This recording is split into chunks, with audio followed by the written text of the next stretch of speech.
Hello world et bienvenue sur ma chaîne Have a Peek. Moi c'est Sensemilia ou S pour les intimes et sur cette chaîne on parle de voyages, de rencontres sans se ruiner. Il y a aussi d'interviews, de parcours inspirants de personnes qui sont rentrées en Afrique dernièrement que j'ai commencé. Si tu veux donc profiter de mes astuces et de mes folles expériences en termes de voyage ou tout simplement ne rater aucune des témoignages qu'on peut avoir des personnes qui sont rentrées en Afrique, n'hésite pas à t'abonner à cette chaîne, n'hésite pas à activer la cloche de notification, n'hésite pas non plus à me suivre sur les réseaux sociaux et surtout de partager cette vidéo au maximum. C'est parti donc, let's go! Donc bonjour à tous, je me présente, je m'appelle Anta, j'ai tout juste 25 ans et je viens à peine de m'installer au Sénégal. Cela fait moins d'un an que je suis installée ici à Dakar. Donc on va faire une petite interview pour que vous en sachiez un tout petit peu plus. Alors, quel genre d'études j'ai fait en France? J'ai fait tout ce qui est économie, gestion. En fait, je ne voulais pas trop prendre le risque de me spécialiser au début. Donc, j'ai fait la faculté d'économie et gestion.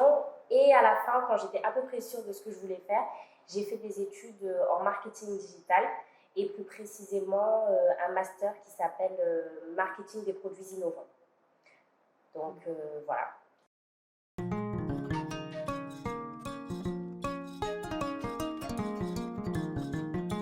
Pourquoi est-ce que je suis rentrée au Sénégal, ou plutôt comment est-ce que je suis rentrée au Sénégal? J'ai eu la chance, donc justement au cours de mon master, j'ai fait un stage puis une alternance dans une entreprise donc innovante, marketing des produits innovants, une entreprise qui s'appelle Inoya. Donc Inoya, c'est vraiment une marque qui est spécialisée pour les peaux noires, mates et métissées.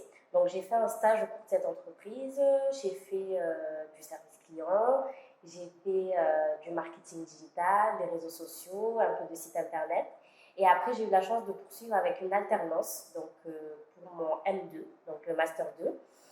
Et à la suite de cette alternance-là, donc ça a été vraiment une superbe expérience. J'ai vraiment grandi, beaucoup appris parce que voilà, ça reste quand même une start-up. Je ne sais pas si on peut encore qualifier ça aujourd'hui d'une start-up, mais voilà, on met un peu la main à la pâte à tout.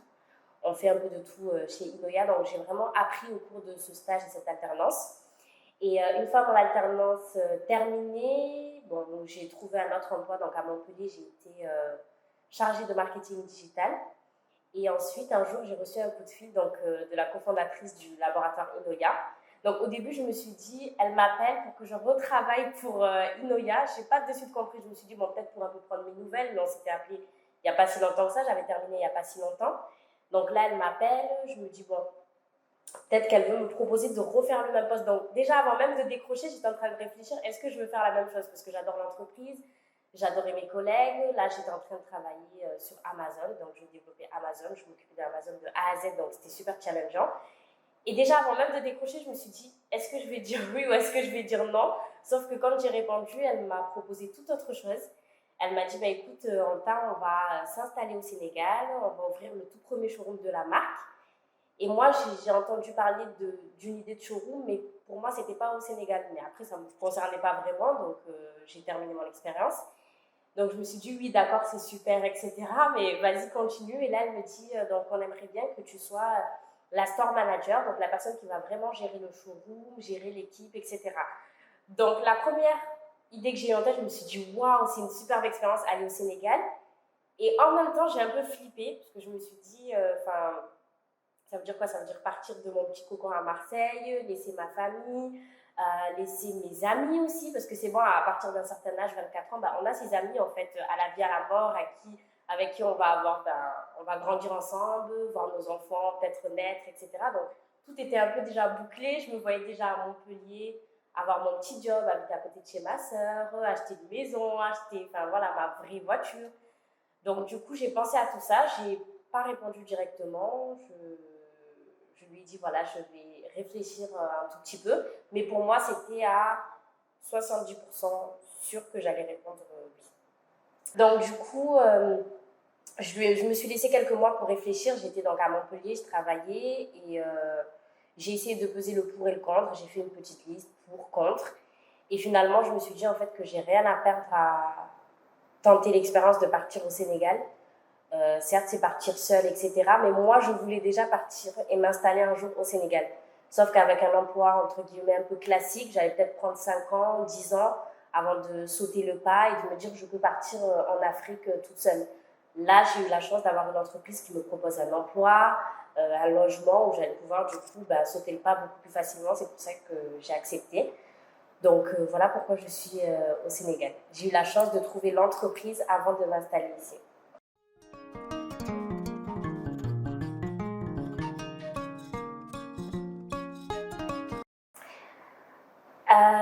Les craintes que j'avais, c'était comme je l'ai dit déjà, c'était de partir seule. Moi, j'ai toujours habité à Marseille, je suis née à Marseille, j'ai grandi à Marseille, j'ai fait mes études à 30 minutes de Marseille et même là où j'aurais pu avoir un petit appartement étudiant, j'ai pas voulu. Donc, je roulais 30 minutes pour aller étudier, ensuite je reroulais 30 minutes pour rentrer chez moi. Donc, c'était vraiment perdre ces petites habitudes-là, être loin de mes proches et puis de me dire, il y a des choses pour lesquelles là, je vais devoir gérer seule. Je ne peux pas appeler papa, maman pour dire, venez au Sénégal pour m'aider à gérer certaines choses. Et j'avais peur de ça.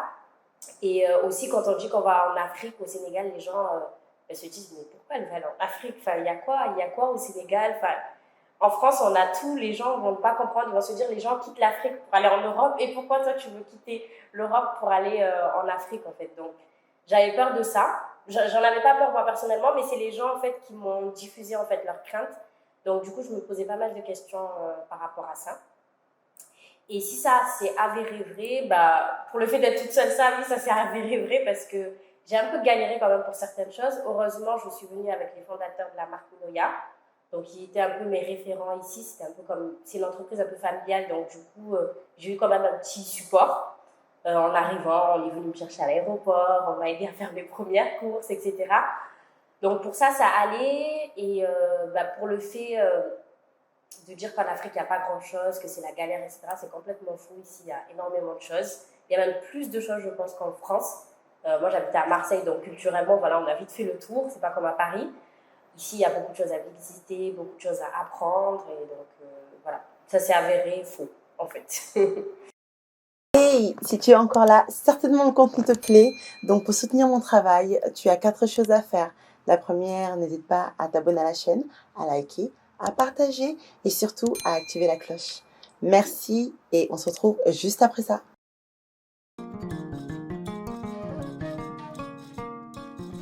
Je pense qu'ici, j'apprends vraiment la patience. C'est-à-dire que moi, je suis vraiment une personne impatiente. Je veux tout là, de suite. Quand quelqu'un me dit, je vais venir demain, la personne va vraiment venir demain. Et alors que ici, les gens vont se dire, si je lui dis, je vais venir demain, elle-même, elle va se dire que c'est peut-être pas vrai, en fait. C'est pas certain que je vais venir demain. Sauf que moi, si tu me dis, je vais venir demain, pour moi, tu vas vraiment venir demain et je vais t'attendre. Donc ça, personnellement et professionnellement, c'est quelque chose qui m'a un peu marquée. Après, à Marseille, on est un peu comme ça, un peu dans le farniente, un peu cool, les gens, voilà. Ça, donc, ça m'a pas trop marqué ici. Les gens sont à peu près comme à Marseille, on n'est pas trop stressés, etc. Mais c'est vraiment la patience. Ici, j'apprends vraiment la patience au Sénégal.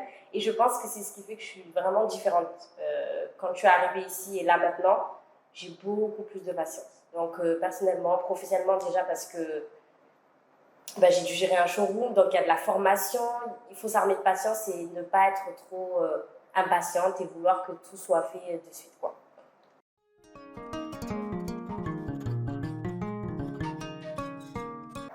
Alors, est-ce que c'est un sésame? Alors, j'ai cru comprendre, je ne suis pas certaine, mais que les diplômes français sont assez valorisés puisqu'il y a certaines personnes qui quittent le Sénégal pour aller faire leurs études en France. J'ai par exemple une collègue qui habite ici au Sénégal, qui est née au Sénégal, que j'ai rencontrée à Marseille parce qu'elle a fait ses études là-bas pour ensuite revenir dans son pays en fait, d'origine. Donc je pense que les diplômes sont assez bien valorisés en fait. Peut-être que pour la négociation ça aide un tout petit peu plus. Après j'ai pas encore fait l'expérience du salariat pour une entreprise qui est vraiment 100% sénégalaise. Donc je sais pas trop.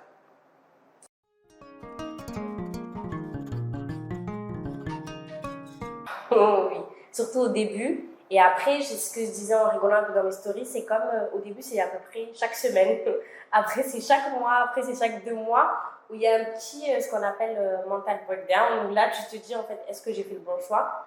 Au début, c'était surtout ma famille. Quand on a des petites galères, on ne peut pas demander de l'aide facilement. Et c'est pour certaines choses où le soir, moi, je rentre chez moi. Donc, j'ai ma maman à qui je peux dire, ouais, c'est passé ça au travail, ici et ça. là je suis toute seule, il faut gérer, donc ça m'a fait vraiment grandir. Et oui, non, j'ai eu pas mal d'incertitudes et de moments où je me suis dit, en fait, ça va pas le faire professionnellement, tant professionnellement que personnellement. Professionnellement, parce que je me suis dit, c'est trop, en fait, c'est trop pour moi. Gérer un showroom, c'est trop, ça comprend trop de choses. Parce que bah, le showroom de Inoya, c'est le tout premier, donc il y a tout, en fait. Et encore aujourd'hui, il y a encore énormément de choses à faire. Mais au début, il y avait tout. Enfin, je sais pas, ça paraît peut-être tout bête, mais on n'avait même pas les stylos, on n'avait rien, on n'avait pas installé le logiciel de caisse, on n'avait pas le blues, on n'avait pas l'équipe, il y avait tellement de choses en fait, on n'avait pas encore les produits, c'était en fait, je me suis dit c'est trop en fait, je ne peux pas gérer tout ça.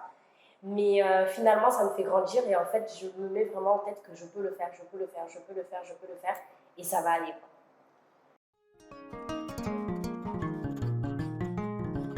Au début, en fait, c'était faussement, en fait. Je me disais faussement que j'allais rentrer en France parce que je savais que j'ai pas fait tout ça, en fait, pour partir au bout d'1 mois ou 2 mois. Mais il y avait une petite voix dans ma tête, des fois, qui me disait, est-ce que tu es sûre, en fait, de ton choix? Est-ce que tu veux pas rentrer en France? Mais ça restait quand même léger parce que je me dis, j'ai pas fait tout ça, quitter la France et tout pour partir. Alors que, ben, personnellement, j'ai pas assez mûri. Et professionnellement, ça vient de commencer. Donc, je peux pas laisser, en fait, tout comme ça et partir. C'est pas possible.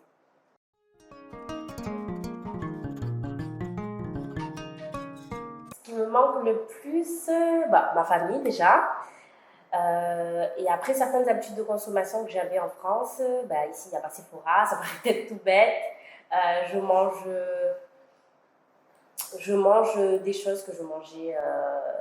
Il y a certaines choses que je mangeais en France que je ne mange pas ici. Enfin, c'est vraiment de se détacher des habitudes de consommation qu'on avait en France, c'est ça un peu la particularité. Et après, on s'adapte très bien. Par exemple, moi en France, je vais chez Zara, etc. Ici, j'aime bien porter des tenues handmade, faites au Sénégal. C'est vraiment un plaisir de porter ce genre de tenue. Il y a des choses pour lesquelles on s'adapte facilement et d'autres pour lesquelles on se dit, je veux quand même rentrer en France. Si je rentre pour une semaine, retrouver un peu tout ce qui me manquait, ça me suffira largement.